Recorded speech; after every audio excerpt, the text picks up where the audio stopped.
Shannon, welcome to Fox Sports and welcome to the UFC. Thank you very much, mate. Great to be here. First of all, I've noticed the beautiful jacket that you're wearing. You're really stepping up to the occasion, really dressing this up, aren't you?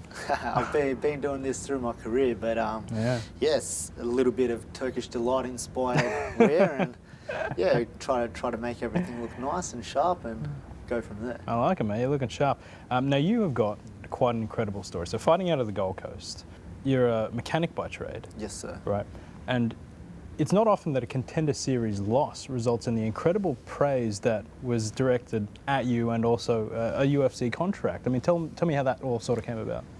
Yeah, I don't think it's actually ever happened before. I don't think Dana's ever hopped in the cage and congratulated someone for an effort the way he did with me and my opponent. And yeah, obviously on the back end of that, getting an opponent off that loss was massive, and yeah, obviously means the world to know that I performed and I give them a reason why to give me a contract. So that means everything. Now, it was one of the most incredible Contender Series fights I think I've ever seen. You know, you just kept getting knocked down, but you kept getting back up. I mean, what was going through your mind in that moment amongst that storm? That's who I am. That's been me my whole life. You can't, like they say, it only matters how many times you get back up. Yeah, going through the storm and getting knocked down and getting back up, all I wanted to do was compete and finish that fight and give my best performance and effort, and I obviously think I did that, and yeah, we were on the wrong end of the fight on the decision, but yeah, it ended up all coming around full circle a day later. Now this is unbelievable to me. Like, it came out the day after the fight, or it came out right after that, you were actually suffering from a bout of appendicitis during the fight and actually ruptured, and you fought through it. Tell me how that sort of played out and what was going through your head at that point. I mean, you were able to fight through it. That's incredible.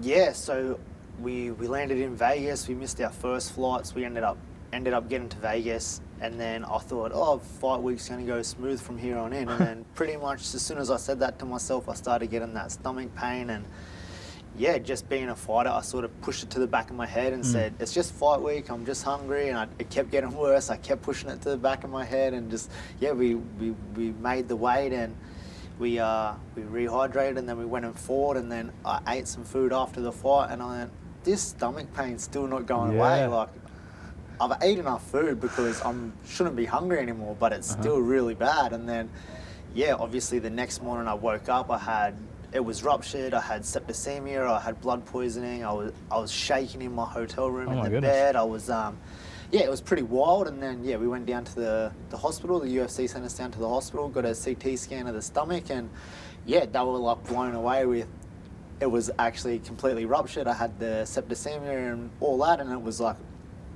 all steam ahead for the surgery from there, and the drips and the antibiotics and everything to keep me safe. And yeah, the UFC did a wonderful job in like prioritizing that and keeping me in good health and taking care of me there. And what was their reaction when they found out?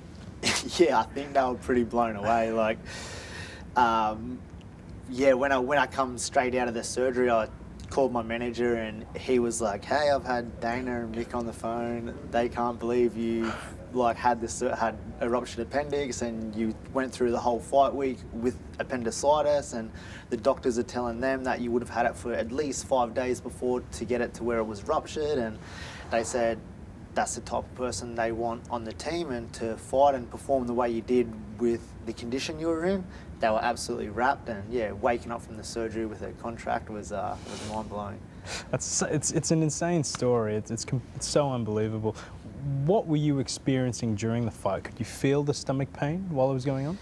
Nah, not itself in the fight. Obviously, there's a bit of adrenaline going, and you're pretty focused in on the job at hand, and you're 100% committed to what's happening there in front of you. So I felt fine in the fight. I think that adrenaline definitely helped. But yeah, in that aspect, the appendicitis wasn't giving me any stress in the fight. But yeah, maybe healthy, it would have been a very different outcome.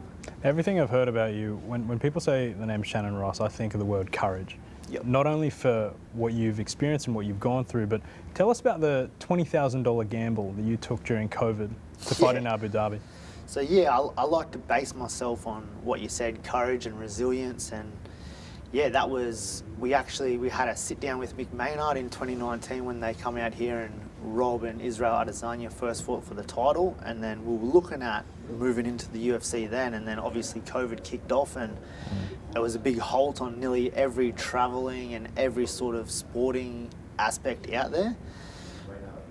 I took a chance to go to Abu Dhabi to keep fighting and get some international exposure and try to keep progressing with my career. And then, yeah, obviously through COVID, flights getting cancelled and quarantine and getting stranded in Abu Dhabi and Dubai, yeah, it ended up costing a lot of money to get home. But at the time, I thought this is just a sacrifice that I've got to put forward to get me to where I want to be. And it's all paid off. So I'm here right now and, yeah, ready to move forward from the bad stuff and move into the good stuff.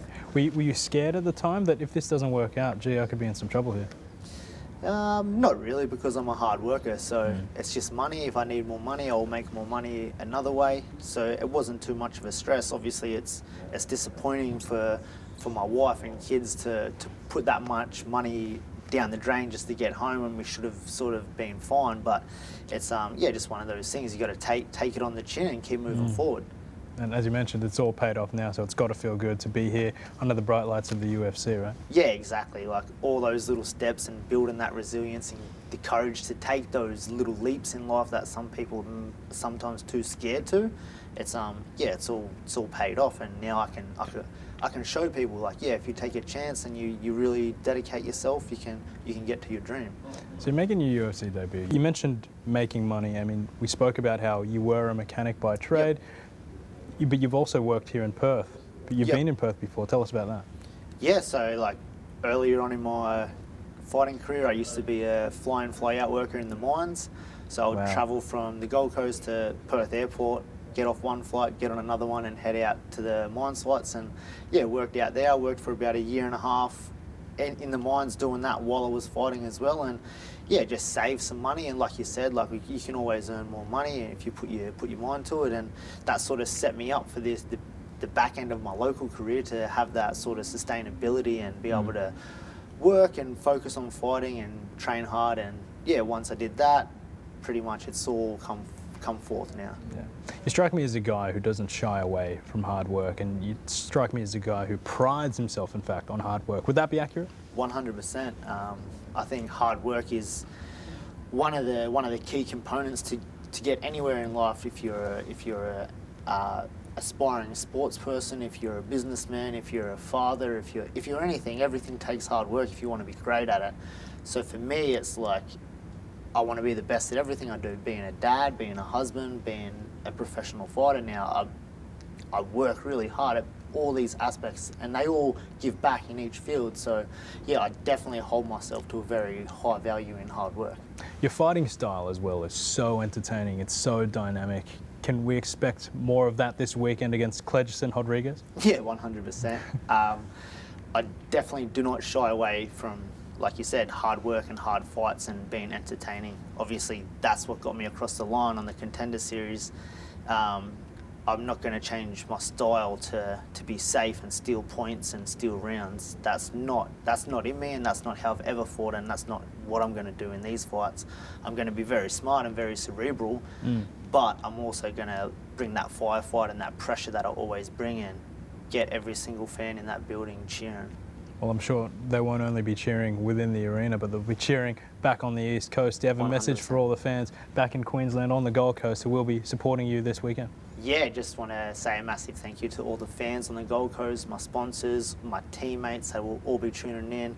Obviously, it takes a big community and a big family to get someone to this point. We fight by ourselves, but it's a big effort. And yeah, all the people that are coming over that I've brought over to come and watch me, very thankful for them making the trip and spending that money and supporting this amazing event in Perth. Well, this is certainly a very exciting time for Australian MMA, and certainly an exciting time in the life of Shannon Ross. Shannon, thank you so much for your time today. Thank you very much, mate. Appreciate it. Appreciate it.